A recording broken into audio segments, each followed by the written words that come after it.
Josefina Oliver fue una escritora, una fotógrafa y una artista visual que nació en Buenos Aires en 1875 y murió también acá en 1956.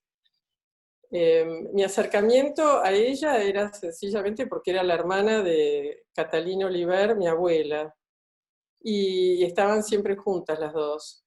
Y entonces, en la familia, desde que ella murió, yo siempre oía hablar de ella, la llamábamos Papa, el apodo que tenía, y era, siempre que se hablaba de ella, la recordábamos como alguien muy interesante, una mujer diferente. Yo pienso siempre que era, no sé si a ustedes les parece, pero yo pienso que eso se da por una energía vital que tenía y por un interés vital que el resto de las mujeres por ahí no tenían en esa época, ¿vieron?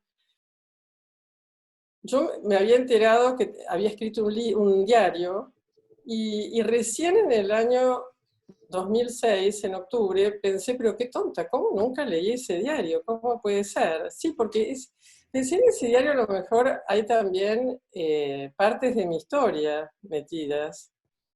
Y bueno, y entonces la llamé a la nieta, Isabel Balaguer, y le pedí un tomo.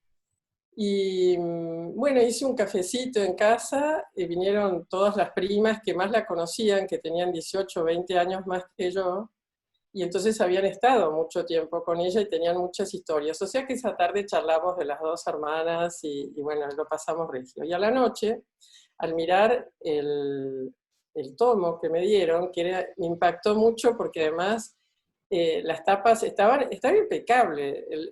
Era un tomo de 1902 a 1905, pero está impecable. El olor de las tapas, del cuero, eso, bueno, me impactó mucho.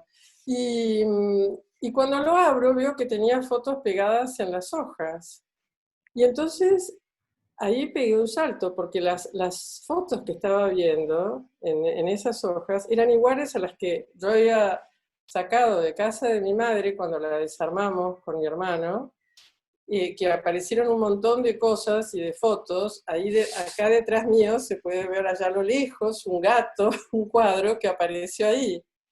Y era Rufo, el gato de ellas, de mi abuela, y que lo pintó una mujer que estaba en ese momento cuidando a la madre de ellas, a la abuela de ellas, que estaba muy enferma.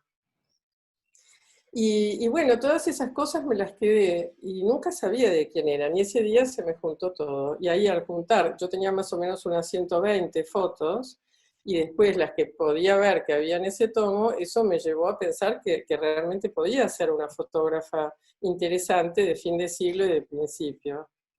Y bueno, yo pensé que iba a haber 5 tomos, más o menos, 6, no, había 20 y eran 8.400 páginas. Bueno, y de fotos había 2.600 y había 400 collages entre postales y collages particulares. Todo era así a lo grande, porque al día siguiente de recibir ese material, enseguida llamé a mis primas más cercanas, las que habían venido justamente al café, y claro, ellas tenían montañas de cosas.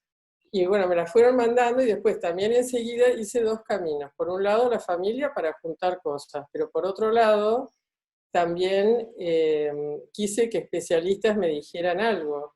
Y entonces, a ver qué les parecía. Entonces, yo estaba trabajando con Florencia Blanco, una fotógrafa, que habíamos hecho unos trabajos de fotos antiguas por un lado, fotoóleos, y por otro lado otro archivo que yo tenía de una amiga mía, Julie Méndez Escurra, y con ella me dijo que sí, que eran buenísimas y que lo raro era el color, que tuvieran color en una época que era blanco y negro y sepia.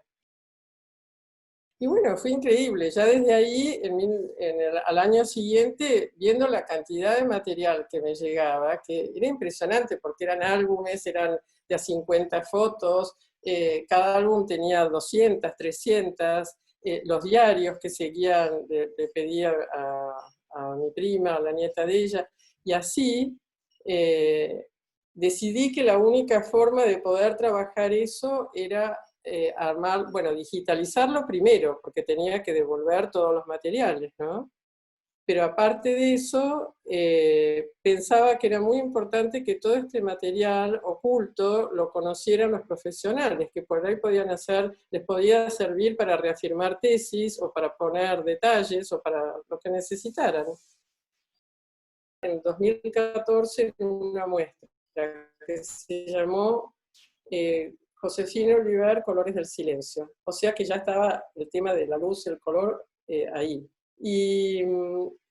Entonces, al hacer todos estos trabajos, yo siempre veía que en sus fotos había como 3 categorías de color. Uno que era muy, yo lo llamaba ingenuo, naif, pero era como desprolijo, no entendía muy bien qué pasaba en esas fotos. Después había, que eran las menos, pero era un montón importante. Después el clásico color bien puesto, normal, digamos, y después unas extraordinarias. Pero bueno, ahí quedaron, hasta que te conocí a vos el año pasado y que nos vas a explicar por qué las fotos eran así. Bueno, yo puedo explicar ahí un poco, ¿no? Que es una de las tantas miradas que se pueden hacer de la obra de Josefina, que es la que yo más trabajo, que es la materialidad y las técnicas. Y me parece que justamente, ¿no? La temática está tratando del Pestalozzi, de luz y color, es perfecta para Josefina porque tenemos la luz en la fotografía, ¿no? Que la fotografía es precisamente a causa de la luz, de esta forma de retener la luz en papel. Y del otro lado tenemos el color, que ya es como más práctico, ya es como quizás otro medio que se conjuga en el mismo objeto. Y con respecto a lo que decías, ¿no? De las fotografías, estas naif o mal coloreadas, en realidad lo que se debe es a que hay distintos grados de deterioros de las fotografías que se pueden deber a que ella tenía un laboratorio armado en su casa, que quizás las condiciones no eran las específicas para tener una fotografía perdurable hasta hoy en día. O sea, por ejemplo, tenía poco tiempo de lavado, o por ejemplo, tenía poco tiempo también para dedicarle a hacer fotografías en su laboratorio, por lo que las imágenes pueden tener deterioros que vemos hoy en día, como desvanecimiento de la imagen, no están más amarillas. Entonces, podemos encontrar estas fotografías que están coloreadas, que están como perfectas, porque tenemos esta mezcla de una imagen fotográfica que le otorga la escala de grises y el color, y en las otras, donde se desvaneció la imagen, en realidad solo queda el color, y lo vemos como bastante plano, porque la escala de grises que le otorga la fotografía ya no está más. Entonces quedan estas mezclas que se parecen más a acuarelas, a pinturas, que Sí, a fotografías coloreadas. exacto. Nosotros decíamos eso, estos son cuadritos. Claro. Es impresionante eso. Sí, sí, los rasgos de las caras van como desvaneciéndose, ¿no? Se desvanece y quedan como si fueran máscaras de color, porque el coloreado que se hacía no estaba pensado con una escala de grises, como podemos hacer una acuarela o un dibujo, sino que ese lado de la escala tonal lo daba la imagen fotográfica. Ah, era por eso. No, increíble, eso es increíble. Me pareció revelador.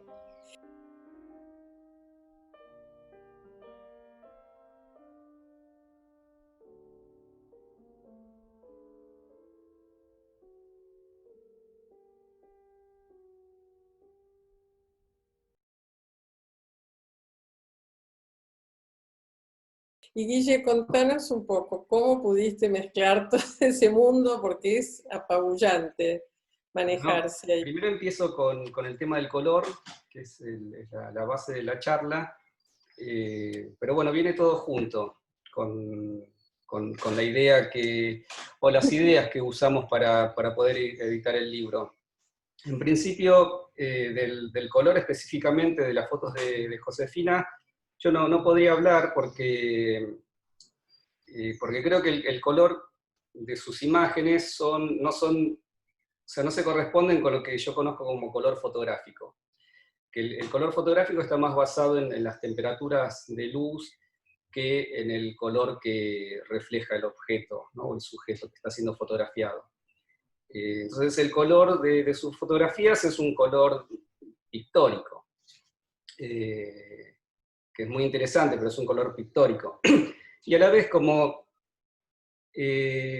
tengo una gran incapacidad para separar cualquier cosa, para mí cuando algo me interesa es algo... Yo pensaba que podría ser una fotógrafa atómica, Josefina. ¿No? Porque no se la puede... y una fotógrafa atómica y desbordante. Y lo que más me entusiasmó, que me emocionó, es todo lo que se me escapaba al empezar a ver sus fotos, que todavía hoy se me siguen escapando. Yo no lo llevo a un plano del misterio, no lo sé todavía cuál es ese plano, pero me parece que es el que nutre el arte. O sea, de otra forma no podría haber un arte, no podría haber arte. Si ese, yo lo llamo misterio porque es lo más fácil que tengo, lo que tengo a mano, pero si no se mantiene esa potencia dando vueltas todo el tiempo, yo creo que desaparece. Y lo de Josefina me causó eso. Entonces, en el momento de editar, después de ver mucho el material durante un año, el proceso fue bastante más largo, no me acuerdo yo cómo fue que se pudo hacer. En su momento, a mí al final me pareció sumamente fácil hacerlo, y que las fotos iban encontrando su lugar solas. Tampoco quiero entrar en un esoterismo medio barato, pero yo confío mucho en el valor de la fotografía, en el peso de la fotografía, como algunas personas que conozco muy, muy interesadas y que manejan como el tema del tarot, confían en las cartas del tarot. Y yo creo que mediante vos, Patricia, que bueno, que sos la medium en todo esto, las fotografías de Josefina se fueron ordenando. A mí me gustaría creer que como ella quiso, que en realidad el libro lo editó ella. Entonces fue en un punto sumamente fácil y por otro lado muy emocionante porque su presencia sigue estando. Y al final, como hoy empezamos la charla, bueno, y siempre siempre consigue lo que ella quiso. O sea, mantenernos todavía en vilo, levantándonos a la mañana, Ay, sí, esa hablando la veo. y seguimos hablando de ella. Y seguimos encontrando cosas, ¿no?